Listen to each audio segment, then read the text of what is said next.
What's up everyone, and welcome back to the channel. In today's video, I'm going to see if it's time to finally upgrade from my sport bike to a naked style bike. So I borrowed my friend Cameron's 2020 Yamaha MT09. We have a full review of this bike that will be down in the description below. So huge shout out to him for letting us borrow his bike for the day.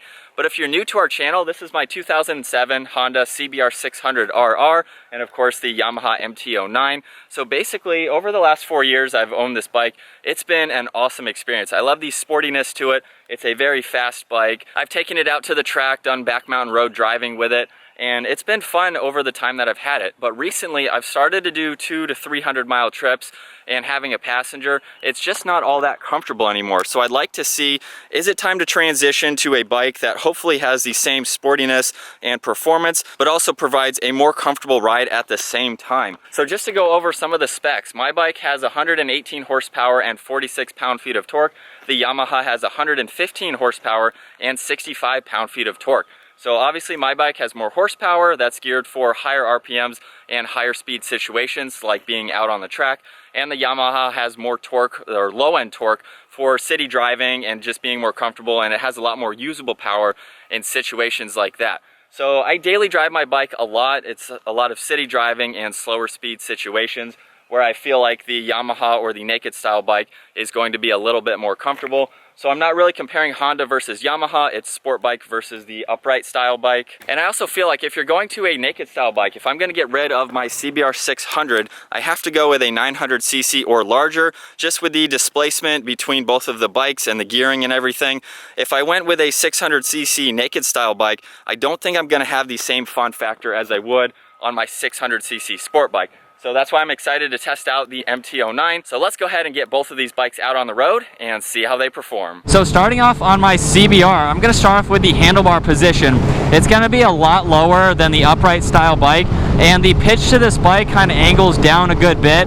It allows you to be a lot more hunkered. You can take this out on back mountain roads and the track where it's designed to be ridden, and you can easily tuck and go around turns at high speeds. You have a lower center of gravity, so it feels very planted, and you can easily kind of put the bike wherever you'd like to, kind of hunker down on the bike. So it definitely has a much different riding position. You can see my arms are pretty straight, so even when having a passenger on the back, when you come to a stop, you can feel all of that weight going through your arms and down to your wrists on the grips. So it's a lot different riding position, and going like 200 or 300 miles, it can kind of get a little tiresome if you're not doing it all of the time. So I ride this bike around the city a lot more than I can get out on some back mountain roads and things like that. So coming to a turn here, you can get so low to the ground.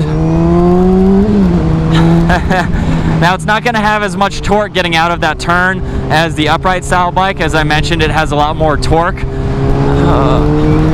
But even coming around turns like this, it's still a ball to drive. I don't want to lose that fun factor of getting rid of a sport bike. I want to still retain that factor, but I also want to have the same comfort and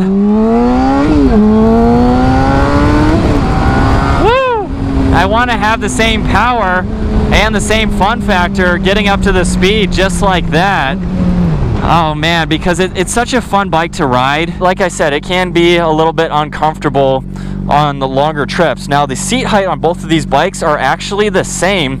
That bike, however, is just a little bit heavier, so it'll be interesting to see how the weight transfers. But from first gear here, I'm gonna go ahead and give it a little bit of gas. We'll see if we can get that front tire up off the ground.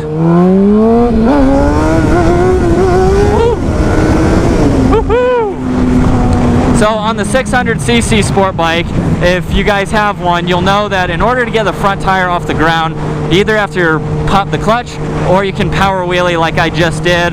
Either way, whatever way you feel more comfortable doing, you have to do one of those in order to get it up off the ground. So with the torque that you have on the MT09 or any other 900 to 1000cc bike, it'll definitely be interesting to see how much easier it is to get that front tire off the ground. But as far as riding my bike, it's definitely fun. My knees are a little bit bent right now, which can make the position just a little bit uncomfortable.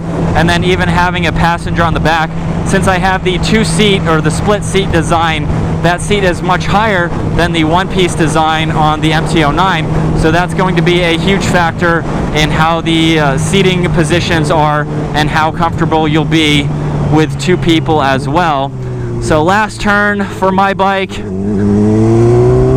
Alright, let's go ahead and hop over to the MT09. Alright, so onto the MT09 now. Right off the bat, you can see how much higher these handlebars are. I'm pretty much sitting straight up. It's a totally different feeling from my sport bike to be out on this. I feel like I'm a lot more comfortable in some ways. My knees don't feel like they're as bent as well. And I could see going on longer cruises and still having fun on this bike. Now it weighs just a little bit more than mine, but just going back and forth in the lane here, it's very easy and manageable to maneuver this bike. It's crazy just how much different the seat position is to go around turns and things like that. And I still think you could have the same fun factor you would have on a sport bike.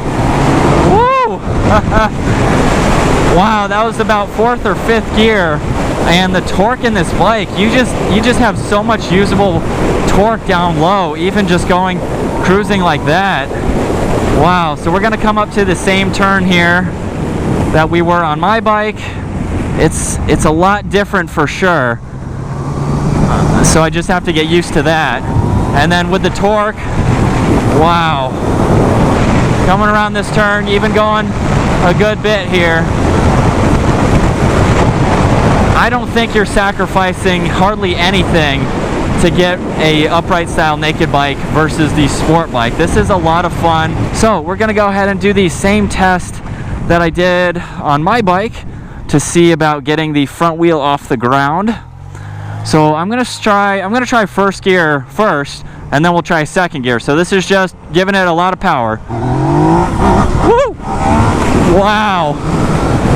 Wow. That was much easier than on my bike. The power was crazy for first gear. But I'm gonna try that here in second gear. Wow. You can feel that tire wanting to get off the ground. Now, coming around that turn at a good amount of speed there, it didn't feel quite as planted as my bike, and I think that has to do with basically the center of gravity. You're much higher up on this bike versus being able to tuck down a good bit on my bike. So it felt, I don't want to say floaty, but it felt a little bit different. So you might lose a little bit in the performance aspect, but it's not a crazy amount to where you would significantly notice it.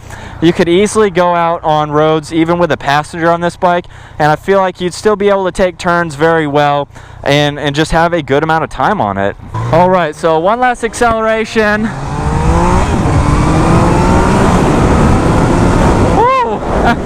So as far as switching from a sport bike to an upright style, naked style bike, I don't see any sacrifices. This is a fun bike to drive or ride, and we're going to see what it's like to have a passenger on the back to see if that is a factor, especially for me. If you don't have a passenger and you can ride a sport bike, you know, a couple hundred miles, that's definitely a lot easier, but I have a passenger with me, so I want to have the best of both worlds and still be able to go out on long cruises, but be comfortable, have the performance and everything like that. So this is definitely a fun bike to ride. Huge thanks to my friend Cameron for letting us check out his bike today. We will have a full review and a couple other videos on this bike down in the description below if you want to see more on this bike and some comparisons between the sport bike and this. So now it's time for my first time getting on the back seat of my own bike, and we're just doing this basically so we can see the differences on what it's like to be on the back seat of a sport bike. I have a oh gosh. Huh? Throttle, it's different? Alright, so everyone always has a hiccup there, but it's a lot different to be on the back of this than driving it or riding it, and so I have a passenger with me a lot, so I want to see what it's like for them. Right now I can easily see over his helmet, the pitch of the bike, since it's aimed down. As I was mentioning earlier, getting out on the bike, he can feel all of that weight go through his arms to his wrists, and it's just not comfortable all the time, and I really don't have anywhere to hold on to except for pushing on him or even grabbing the tank. You know, as my girlfriend's on the back a lot, that's normally where she grabs, and it hurts her wrists a lot too, just the pitch of it being a sport bike like this, I can see it being uncomfortable, especially as the driver having that extra weight. It's just the transfer of it is a lot different. And so, well, with that being said, as far as the comfort goes, it's really not all that bad. My knees are pretty bent. You don't have a lot of room to move your legs, because if you go any farther back, your knees just get more bent. So that makes it a little bit more uncomfortable, and it's definitely different. It's very top heavy, it feels like. But just going on a cruise around the neighborhood here, obviously we're not doing a couple 100 miles today. Oh man, it's so hard to even hold on when he comes to a stop unless I'm actually holding on to something. There's nothing else to grab. So this is the one disadvantage that I don't like having a sport bike with a passenger on the back. Around town, it's not all that bad. We're stopping a lot more than we usually would. So right off the bat, hopefully you can see, oh gosh, that this has a one-piece seat. So we are so much closer than we were on my sport bike. And I can't even see over his helmet now. We're almost the same height. So I feel like that automatically brings the center of gravity down just a little bit for your passenger, which would almost make it more comfortable for the driver. His elbows are a lot more bent. You can see coming to a stop, I don't even have to hold on to anything. But like I said, his elbows are more bent. They're not kind of straight out like they are on the sport bike. And you saw me struggling at stoplights on the other bike. I can almost not hold on to this bike. Even though we're a lot closer, it feels like it's more comfortable. I have a lot more room to maneuver my feet. I can easily go back, and they're not as bent as they were on the sport bike. So I feel like this is a lot more comfortable. I like this seating position. I can transfer a lot more of my weight to my feet on the pegs coming to a stop than having to even kind of put my hands on the back here. So I feel like this is automatically a more comfortable bike for two people. What was that like, passenger differences between both the bikes? On the sport bike, I could feel the weight above me. Like when I'm turning, it's like there's a lot of weight to move around. And it goes forwards too. And I feel the rider against me every time I hit the brakes. My arms are taking a lot of weight too. Yeah. So it's a little bit tedious. You know, an hour or two is not the worst thing, but after that it gets a little tiring. The MT09, these naked style upright bike, it's definitely more comfortable. The only thing I felt was the weight of the rider on the suspension. Yeah. So this is adjustable suspension, so I would stiffen it up if you're gonna ride a lot with a passenger. But my arms and body didn't have to absorb any of the weight from a passenger. I didn't feel any top heaviness. I felt the weight slowing down as if the bike's heavier, but it wasn't on me, it was on the bike. Yeah, I didn't feel like on my bike I had to put my arm somewhere to help stop me, but on this one, definitely, I didn't even lean forward. But you get a lot of the fun factor and definitely more comfort. So that's my opinion. Keep rolling. So yeah, I think that's something I'm really gonna have to consider, either getting a second bike or just getting a bike like this. It's definitely a lot of fun to drive. I like the upright style to it. You can definitely go on a lot longer cruises and not get sore or uncomfortable. So with the naked style bike, you're not sacrificing much performance. You're still gonna have a ball out on that bike. So huge thanks to my friend Cameron for letting us take out his MT09 today. Comment down below, if you own a sport bike, are you considering going to a naked style bike or staying on your sport bike? Let me know in the comment section down below. If you enjoyed today's video, give it a huge thumbs up, smash that subscribe button if you haven't already, and we'll see you guys in the next video.